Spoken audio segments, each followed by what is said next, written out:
Perkenalkan, nama saya Rekia Saputra, NIM 1705541084. Di sini saya akan mempresentasikan audit energi yang telah saya lakukan.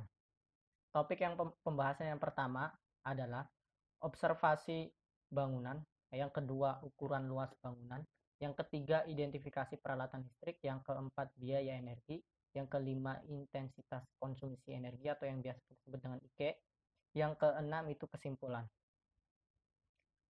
Lanjut ke lokasi rumah. Berikut adalah titik rumah yang saya audit. Ini sesuai Google Maps. Terletak di Desa Mekarsari, Kecamatan Patrol, Kabupaten Indramayu, Provinsi Jawa Barat. Ini tampak rumah, tampak depan rumah. Ini ukuran luas bangunan. Bangunan atau rumah ini memiliki lebar 6 meter kali 15 meter. Yang terdiri dari ruang teras depan, ruang tamu, ruang keluarga, ruang tengah, kamar tidur ada 2, kamar mandi 1, dapur 1. Sehingga total keseluruhan bangunan ini memiliki luas 90 meter persegi. Identifikasi peralatan listrik. Dikarenakan rumah ini menggunakan 2 sumber daya, yaitu 400 VA dan 900 VA, maka dalam tabel identifikasi peralatan listrik kita tambahkan tabel daya pemasok untuk bisa menggolongkan. Ini termasuk X2 atau X1. Saya menyebut X1 untuk daya 450 VA, X2 untuk daya 900 VA. Total daya pemasok untuk rumah ini 1350 VA. Dikarenakan rumah ini juga terdapat ruangan AC, kita akan identifikasi terpisah, yaitu yang pertama ruangan tanpa AC, yang kedua ruangan AC. Kita bahas yang ruangan tanpa AC terlebih dahulu. Ruangan tanpa AC tipe barang, yang pertama itu penerangan dengan merek lampu Philips, menggunakan lampu jenis LED tipe bohlam. Terus yang kedua itu ada HVAC. Di sini ada kipas angin merek Miyako. Terus ada alat elektronik TV 40 in merek Samsung, pompa air merek nasional, laundry equipment yaitu mesin cuci bermerek Samsung dengan rata-rata konsumsi dayanya 350 watt. Terus alat dapur kulkas bermerek Samsung. Di sini tipe daya pemasoknya. Untuk penerangan dan HVAC juga elektronik dipasok oleh sumber daya 900 VA. Pompa air, laundry equipment, dan alat dapur dipasok dari daya 450 VA. Ini identifikasi peralatan listrik untuk ruangan yang ber-AC. Yang pertama itu penerangan, 1 buah lampu merek Philips, 1 buah AC merek Samsung dengan dipasok dari sumber 900 VA. Total daya dan energi peralatan listrik. Kita tahu di sini kita pisahkan antara X1 dan X2.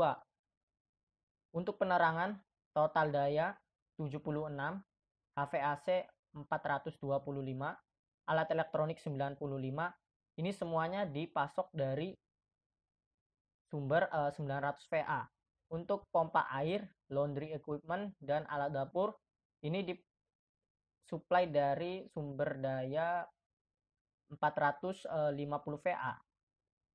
Total daya untuk rumah ini adalah sebesar 1216 watt dengan total energi yaitu 8217 watt untuk pemakaian dalam per hari. Nah, berikut adalah pie chart total daya.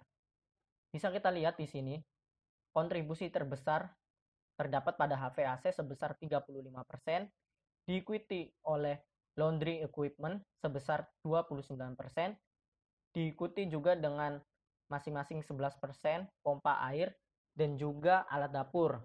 Terus 6% untuk penerangan. Ini pie chart untuk total energi. Yang kita perlu cermati di sini, total pie chart, total energi dan total daya itu berbeda ya.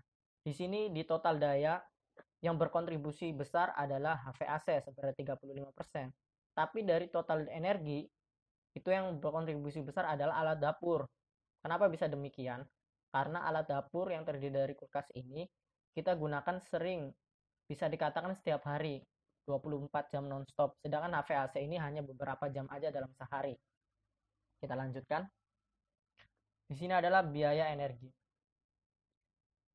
Ini sumber biaya energi dari tagihan listrik dari PLN. Karena rumah ini menggunakan dua sumber daya, maka ada dua tagihan listrik. Nah, yang pertama itu untuk daya 450 VA dengan skema biayanya ini ada subsidi dan juga 900 VA ini tipe prabayar ya. Sedangkan 450 VA pasca bayar.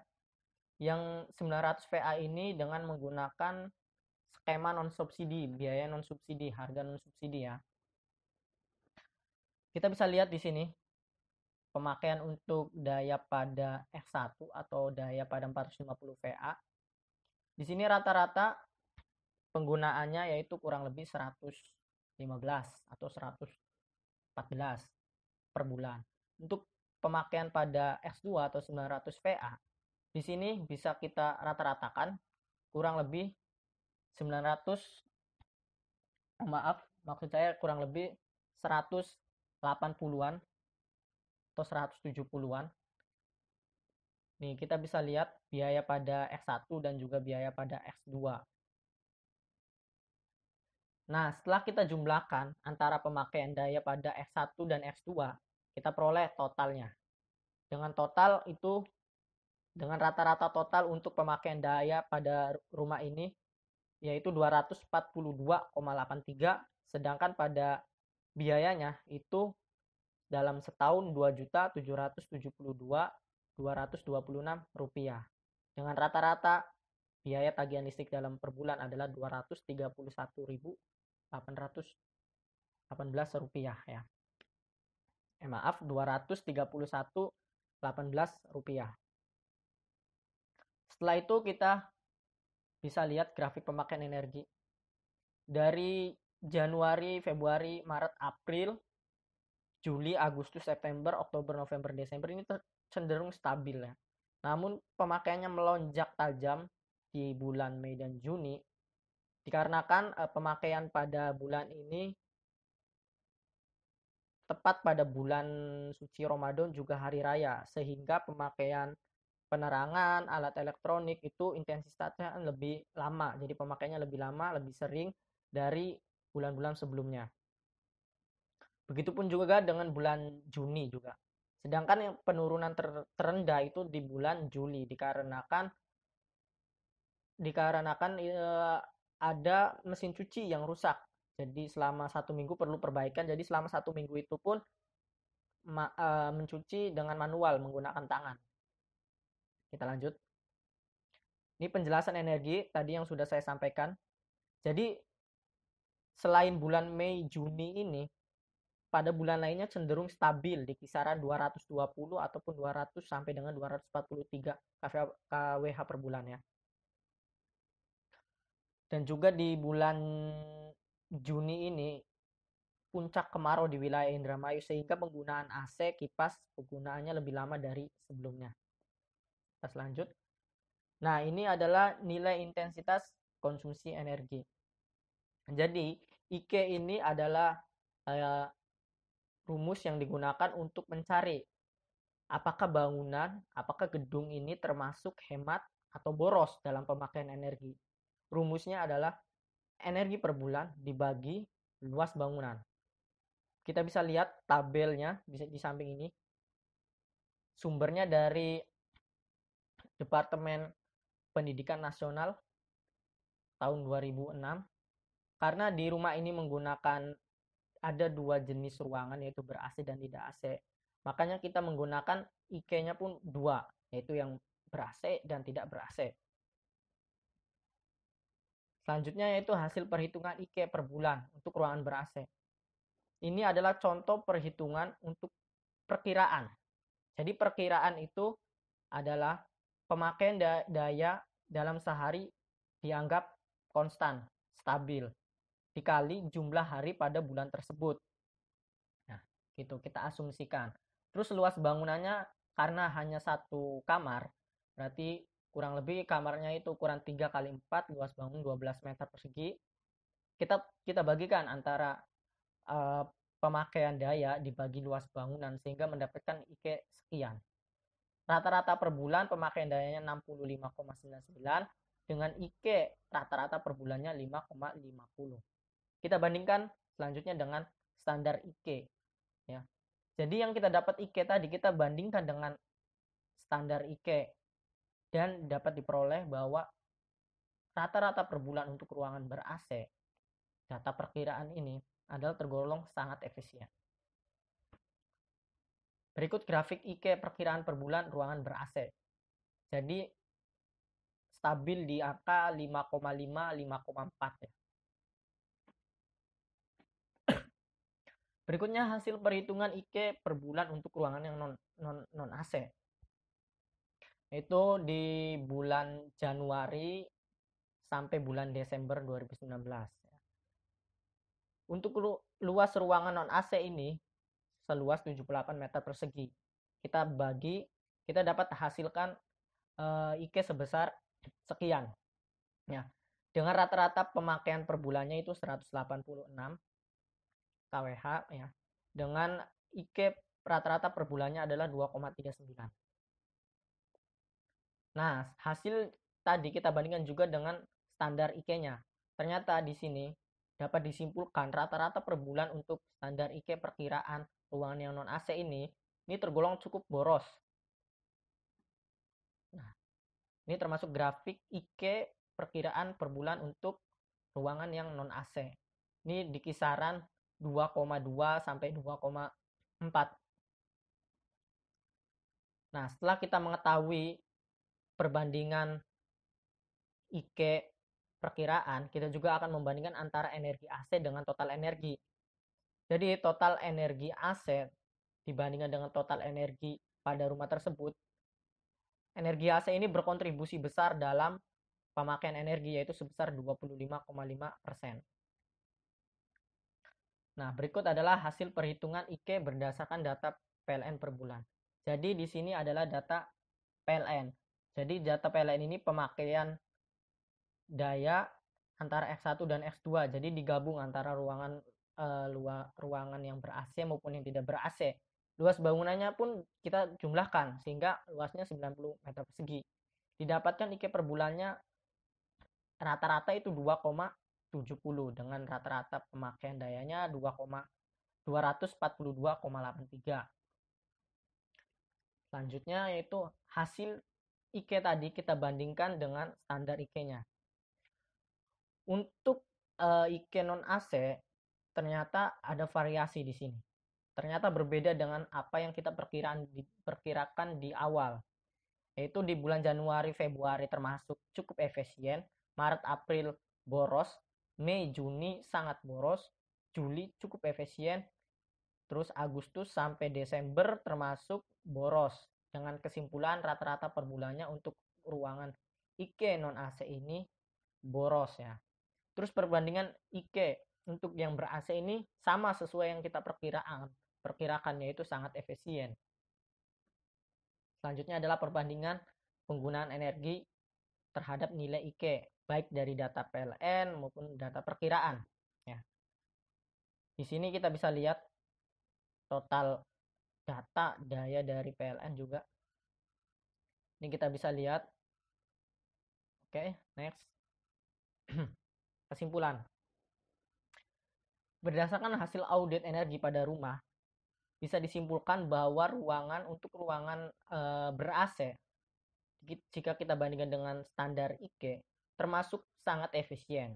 Tetapi untuk yang ruangan non AC-nya ini termasuk boros dan secara keseluruhan IKE berdasarkan PLN juga termasuk boros. Terus juga pemakaian paling signifikan tertinggi itu di bulan Mei dan Juni dikarenakan bulan suci Ramadan dan hari raya serta puncak kemarau di wilayah Indramayu, sehingga penggunaan AC, kipas, penggunaan alat elektronik maupun penerangan ini cenderung lebih lama dari hari biasa-biasanya atau bulan-bulan sebelumnya. Pemakaian terendah terjadi pada bulan Juli dikarenakan mesin cuci rusak sehingga memerlukan perbaikan kurang lebih selama seminggu. Sehingga selama seminggu itu si pemilik rumah mencuci pakaiannya menggunakan manual, menggunakan tangan. Dan untuk bulan lainnya ini cenderung stabil di kisaran 220 sampai 243 kWh per bulan. Oke. Sebelum masuk ke saran penghematan, karena tadi kita di kesimpulan itu ada boros dan maka kita harus ada saran penghematan. Sebelum ke saran penghematan, saya akan membahas tentang standar lux dulu. Jadi standar lux ini adalah satuan metrik ukuran cahaya pada suatu permukaan atau suatu ruang ya. Tingkat pencahayaan ini berbeda-beda disesuaikan dengan fungsi dari ruangan tersebut ya. Berikut saya tampilkan standar lux sesuai SNI ya. Jadi kita bisa lihat untuk teras ini 60 lux, untuk ruang tamu, ruang makan, ruang kerja, ruang kamar tidur itu antara 120 sampai 150 sampai ataupun 100 sampai 250 lux ya. Terus kamar mandi 250 lux juga. Terus dapur 250 lux, garasi 60 lux. Nah, sebelum kita menghitung lumen ataupun ya tingkat pemakaian lampu yang sesuai untuk penerangan suatu ruangan, ya kita harus kenali dulu yang pertama adalah ruangan dan mau berapa titik lampu yang kita pasang. Terus yang kedua adalah hitung luas ruangannya, dan yang ketiga adalah ketahui penjelasan watt atau lumen pada lampu tersebut. Biasanya setiap lampu-lampu itu memiliki lumen yang berbeda-beda. Bisa saja pada lampu A sama-sama 3 watt dengan lampu B, namun lumennya berbeda. Jadi kita harus mengetahui persis detail lumennya ini dari lampu merek apa gitu kan. Next. Mulai menghitung kebutuhan watt lampu untuk suatu ruangan untuk memenuhi standar lux. Kita di sini menggunakan rumus sebagai berikut. Jadi total nilai pencahayaan atau lumen sama dengan standar lux untuk ruangan tersebut dikali lebar dikali panjang atau sama dengan luas ruangan dikali CU dikali LLF dibagi N. CU di sini biasanya bernilai 0,5 dengan LLF di sini biasanya antara 0,7 sampai 0,8. N adalah jumlah lampu yang mau akan kita pasang di ruangan tersebut. Next. Nah, di sini saya menghitung kebutuhan watt lampu ya kan, mulai dari teras sampai kamar mandi. Di sini saya menggunakan titik lampu semuanya rata yaitu 1 buah titik lampu sehingga saya bisa mendapatkan lumen sekian untuk beberapa ruangan. Lumen ini adalah lumen standar untuk lux pada ruangan tersebut ya. Kita bandingkan dengan lumen dari lampu yang kita gunakan. Nah, ini lumen pada lampu LED Philips tipe bohlam LED ya. Jadi di sini kita bisa lihat contohnya. Contohnya di sini adalah lumen 315 lumen. Berarti kita cukup menggunakan LED 40 watt ya. Dengan catatan untuk lampu LED Philips tipe bohlam LED ini ya. Ini cukup 4 watt juga. Terus juga ini contoh lagi untuk ini 1267 lumen. Berarti kita menggunakan lampu kisaran antara 10 sampai 12 watt. Kira-kira 11 watt, lampu 11 watt. Itu sesuai standar. Dan lain sebagainya. Ya. Oke, di sini saya masuk untuk saran penghematan. Jadi setelah saya lihat tabel konsumsi energi listrik bahwa didapat bahwa alat dapur berkontribusi besar sebesar 39% terhadap pemakaian konsumsi energi listrik. Dan setelah saya telusuri, ternyata kulkas yang digunakan di rumah ini menggunakan teknologi kompresor standar atau kompresor biasa, belum menggunakan kulkas kompresor teknologi inverter.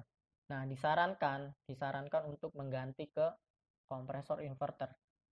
Itu tips yang pertama. Tips yang kedua adalah mengganti beberapa lampu sesuai dengan standar atau lux yang barusan saya hitung, ya kan.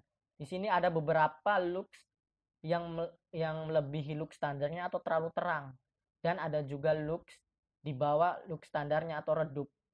Nah, contohnya yaitu pertama, ini lampu LED 40 watt ini bisa ditaruh di lampu teras dan kamar mandi. Kita tahu sebelumnya lampu teras ukuran wattnya 16 watt. Kita ganti cukup dengan 4 watt.